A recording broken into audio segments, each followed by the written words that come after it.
Hello everybody, my name is Angie Paxson, Health and Wellness Director here at the YMCA, and just here to remind you of the ongoing safety precautions we are taking to keep our members safe. I'm in the group exercise studio number 1, and on the floor we have white hash marks that are 8 feet apart and 8 feet front to back, so 2 additional feet from what the CDC recommends.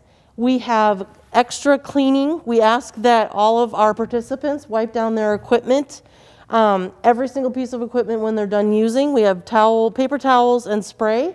We also have sanitizer in the bucket with rags that you can take back to your area if you would like to sanitize that way. Group exercise studio number 1 has a capacity of 14 people, and the smaller of the 2 studios has a capacity of 9 people. And that is to ensure that we can all maintain our social distance. And when members are getting and putting equipment away, we just ask that they wear a mask. I'm going to take you out here then to just take a look at the common areas in the Y. So let me get the door for you. Okay, here we are just kind of heading down the hallway. And you'll see we have the drinking fountain here. At every drinking fountain in our building, we have the sanitizing spray and paper towels. And again, we just ask that our members wipe down before they use and then after they use. So wiping down before is for your safety, wiping down after is for the next person's safety. One additional cleaning station I'll show you before we leave you on your way today.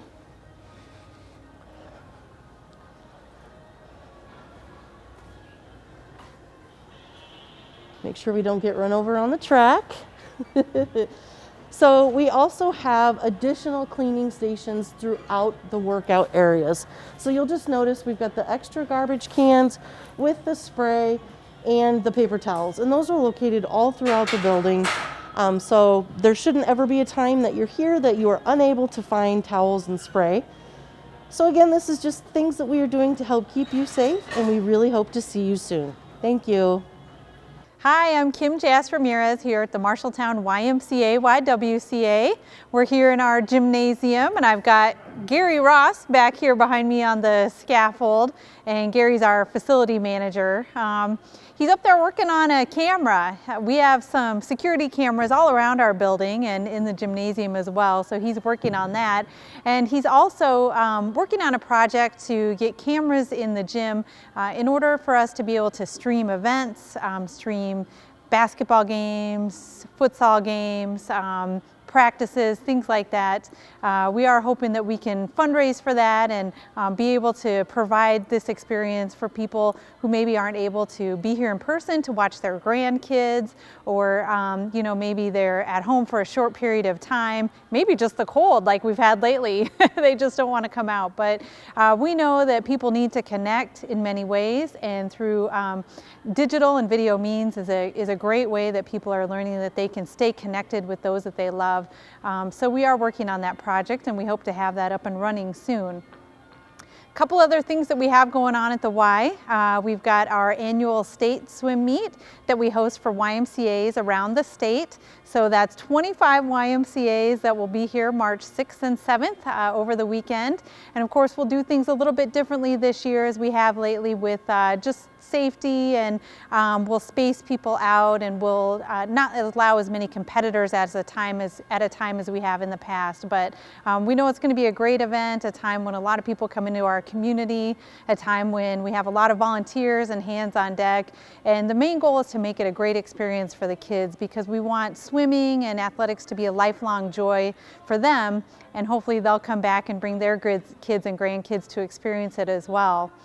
Finally, I just wanted to touch on some of the cleaning and sanitization that we've been doing here at the Y. We continue to maintain our practices of cleaning. You can see we've got somebody in here sanitizing the Y right now in the gym, and so we plan for breaks in between classes and programs so our staff can come in and do that. We encourage our participants and our members to come in when they're here and to use our spray bottles and to make sure that they're spacing themselves out.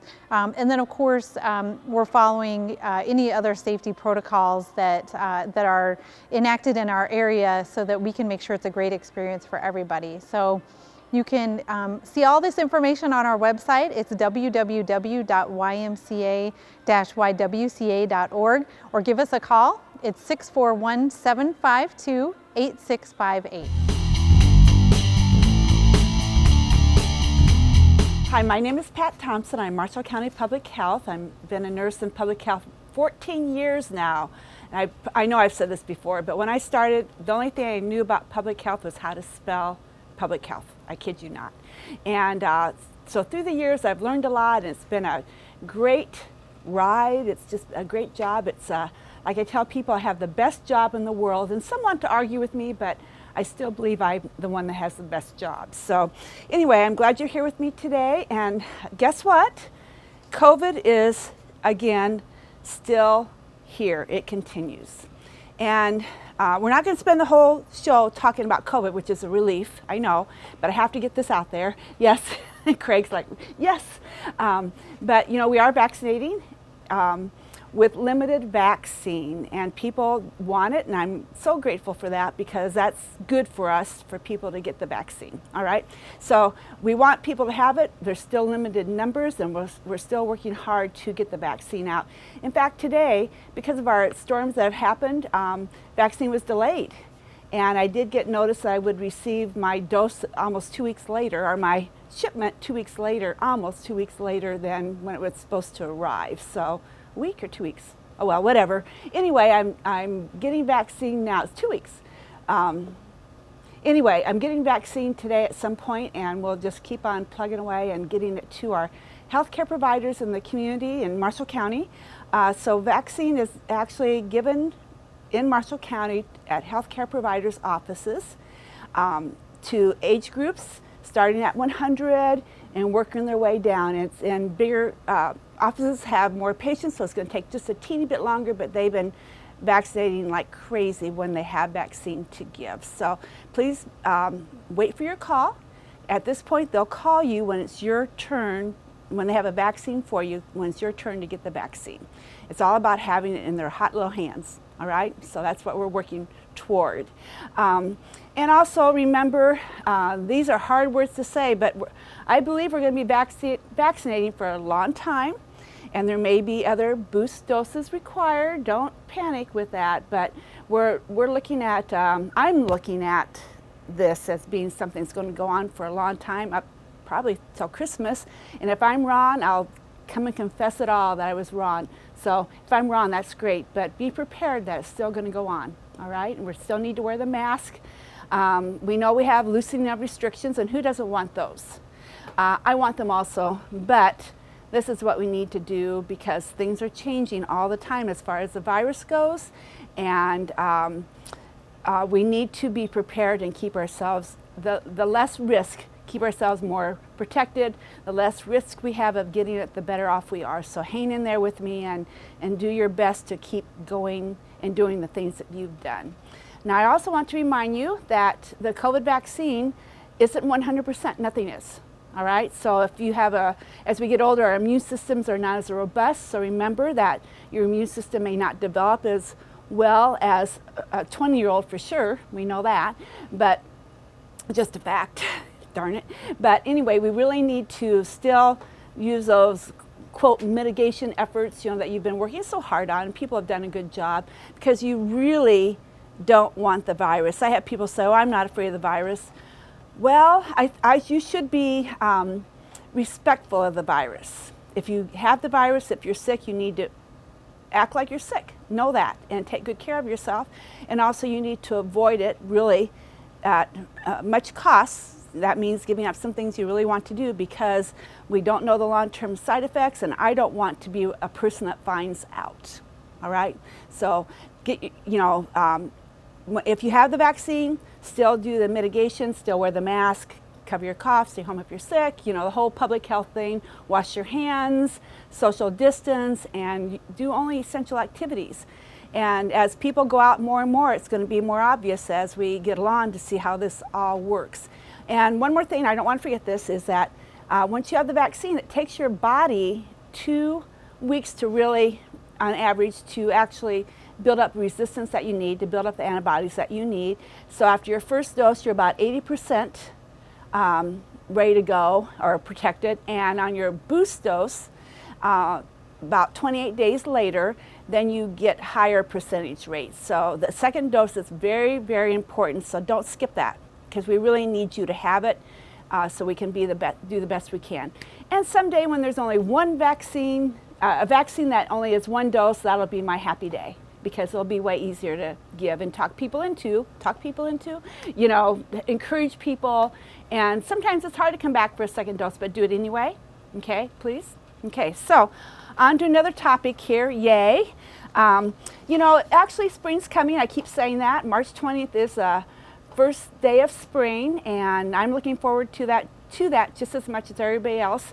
Craig and I were just talking that there's more daylight, the sun's higher, it feels good, there's melting going on, and that doesn't mean we won't have more snow, but it won't be forever and ever and ever, because we're heading that direction.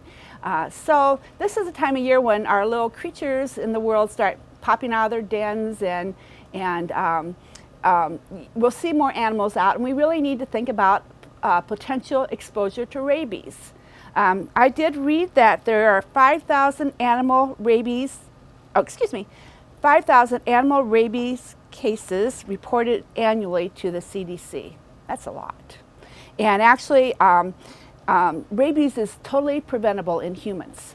All right, so the idea is I've known little kiddos that want to pet everything they see. Don't.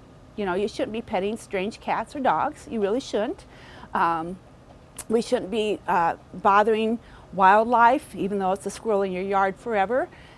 Don't do that. Just, you know, enjoy them from a distance, because that's how if you're not bit, if you don't have a saliva exposure, then you don't have to worry about rabies. All right, so that's the main thing you need to think about. And actually 90% of the rabies cases are in wildlife, not our domesticated animals. But anytime an animal bites a human, there's a risk of rabies. Higher in some creatures more than others. Bats are the most prominent, or more likely to have rabies than anything else, but it does happen in dogs and cats and some other creatures. It's pretty rare in rodents. Raccoons would be bad too. Any creature that is not acting normal and attacks when not provoked, we have to remember that too. Even if they're just bold in daylight. Yes. Yeah, I get concerned too if you see raccoons walking around in daylight, right? That's called bold, right? You know, if you ever have a bite and you have concerns, I'm going to say this very bluntly, don't go shoot the animal, okay? And if you have an animal that's bit and it's domesticated and you can confine it, call and ask questions before you do anything else, because we have to be careful to, if we suspect rabies at all, we need to be careful that we preserve that animal so we can test.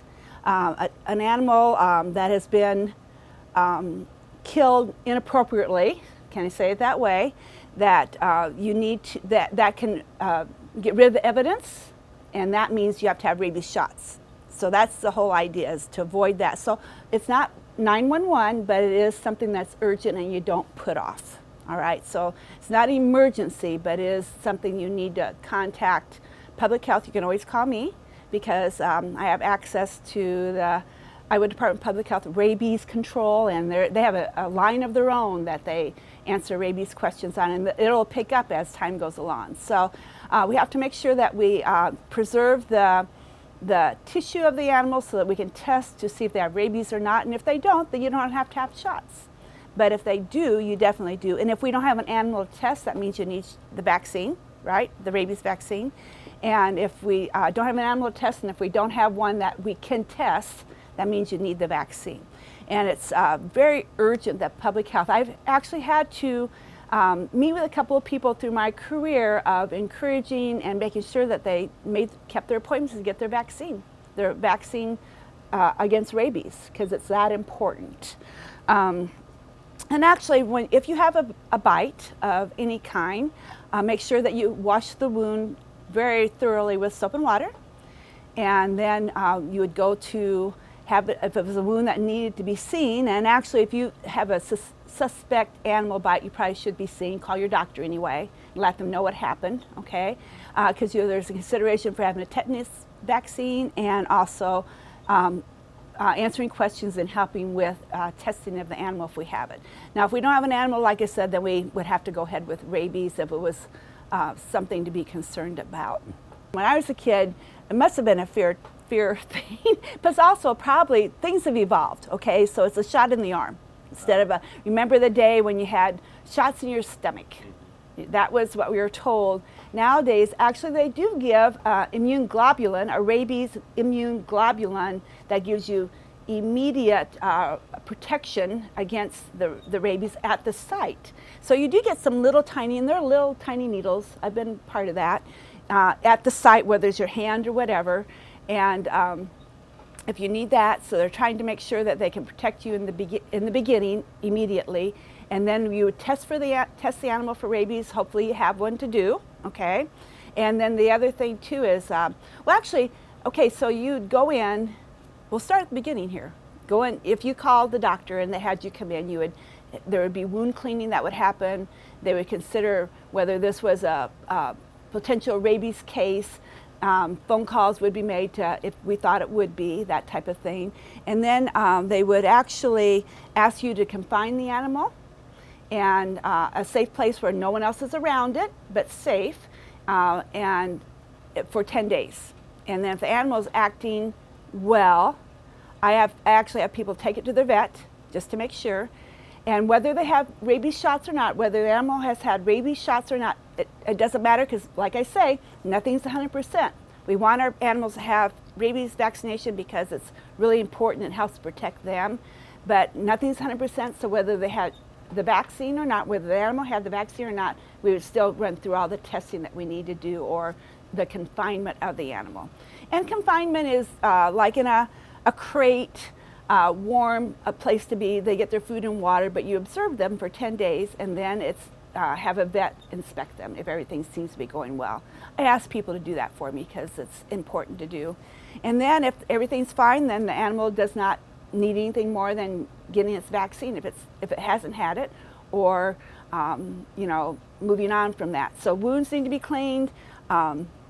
We need to determine if vaccine is appropriate or not, whether that's what you need, but don't put it off for months or anything like that. Go in, get it done, and taken care of.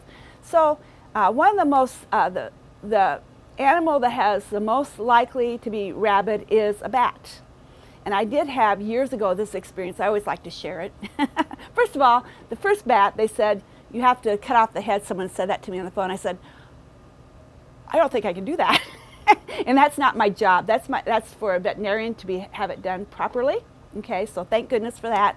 And then one of my other experiences was I had two people who put their shoe on in the morning after nighttime, getting up for the day, and they were men that did not know each other, you know, anything like that, about 2 weeks apart, and there was a bat in their shoe. You know, it makes me shake out my shoes really, but anyway, and you can't always tell you have a bat bite because their teeth are so little, it's just, you just may not know it. So we did test both bats, and one had rabies and one did not. So one of the men had to have rabies shots and one did not. So it's just kind of an interesting, I think that's very interesting when you have two really close together and one had rabies and one didn't. So it's important to check out. And bats, if you have a bat in your house and you've been sleeping, you need to actually call and ask for guidance, because if you have a bat in the room, you cannot say to me, I know I wasn't bitten. That's the words I listen for, right? I know I wasn't bitten. Then we're okay. But if you say I was sleeping, or I actually nothing could wake me up, you know, and we look at like intoxication and various things like that. Children, little babies, people that can't say I was bit or even know, then we look at it way differently because it's a potential exposure to saliva. We may not know, but if you say to me, I know I wasn't bitten, then we're good. Okay, so that's the real trick. But be honest about it, because, of course, if you're calling me, you're going to be honest about it. But because rabies does kill, and you don't want to go through it. There's about 2 a year, I read today, about 2 a year, two human rabies cases that die a year, and we don't want that. Okay, so anyway, so no big shots anymore. There is a total of about 4 shots when we determine that you do need the vaccine, and so it's given over about a 2-week period, 4 shots. So your doctor's office will help you with that, and public health can give you some direction on that too. Make sure you're up to date on your tetanus shot. As tetanus goes, a tetanus shot is good for 10 years. But if you have a serious injury or cutter that's big within the first 5 years, they'll give you another tetanus shot, a booster, and because that just kind of keeps building you up. Who wants to wait, say, oh, it's 10 years, okay, now I need it, I should have gotten it, for something else. But anyway, the idea is that you may be requested and it'll be encouraged or recommended that you have another tetanus shot. It's just good, it's good practice, and that's what we look for, is good standard practices in our healthcare systems, and it's a care that is the standard, the gold standard. So actually, our job is actually not to make pets out of wildlife. We have to understand we need to watch them and enjoy them from a distance, because that's the way it's supposed to be, and take good care of our own creatures we have in our homes, and make sure they're vaccinated, because that's working on the best health for the pet. So, and if your dog or cat or a creature starts behaving aggressively and boldly, like Craig said, then we have to, stand back and see what's going on with them too. So, an animal that is acting that way, and then we test negative, there may have been probably something else was going on with the pet that is unknown. But, because if they've been a good family pet and all of a sudden they start having behavior problems that are beyond normal, having a dog or cat in your house, we know we have behavior problems. I have two dogs, but it's when it's odd and aggressive and they're changed. Remember the days when they talked about foaming at the mouth? I think that's pretty advanced, and so we can actually probably have an exposure before that. That's not anything that anybody says, my dog or my cat was foaming at the mouth when they call me. That's never a description I've heard. So, and also I want to tell you too, that 10-day window of isolation, where we keep them by themselves, is if they haven't shown signs of rabies during that time, they're not infectious with it, even if they have it. Isn't that something? It's kind of one of those things that I have to wrap my head around. What does that really mean? But their infectious period would have, if they're infectious after an aggressive bite like that, or aggressive behavior, then they would show up as having rabies. So if everything's normal, then you're okay. So that's why I say go to the vet. That's a very good idea, and to take good care of them. And we do know that people don't always take their dogs and cats to the veterinarian. And so that can be kind of a hard thing, but it's still something I request, and to make sure that everybody's safe. And it's for the pet too. They need that, they need to be seen so that we know everything's good, okay? So until next time, take care and wear your mask. My brother says, wash your hands, wash your hands. So, bye-bye.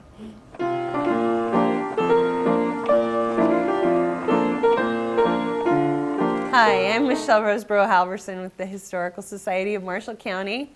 Long time no see, everybody. Well, even though we have been closed to the public and continue to be until further notice, I miss you all. I want to have events. We want to give programs and tours, but there are some things going on. One of the things, you're going to see some workmen at the Maury Irvine Mansion this spring. They will be installing protective storm windows over the stained glass, so no storms allowed until that occurs. So we're pretty excited about that effort. The other thing that's been happening is, after the tornado, the Conservation Center in Chicago, which is also currently taking care of the Fisher Governor Foundation collection of Impressionist paintings, took all of our tornado-affected material out of the Sauer House and primarily the museum, and finally, all of that is home. It's in safe storage. And as we are starting talks about building a new museum where we'll have some place to display these things. They've all been treated and professionally cleaned and cared for, and we're really excited about it. Although I don't have anywhere to put this country school curtain. If anybody was at that program or happened to see that in the museum, it's quite large. If you have a 17-foot climate-controlled storage space, I would love to know about it. Give me a call. Other things that are happening, the State Historical Society of Iowa has found an intern for us that is going to be working on interpretive panels and some other projects for the Matthew Ito Blacksmith Shop. So I'm just starting to work with Autumn Polly, and who is a student at Iowa State University, and we will have more to report about that hopefully soon. The Blacksmith Shop will be open at, as far as we know, for its regular season between Memorial Day and Labor Day this summer. So take your mask to Haverhill in May. Until next time, stay warm.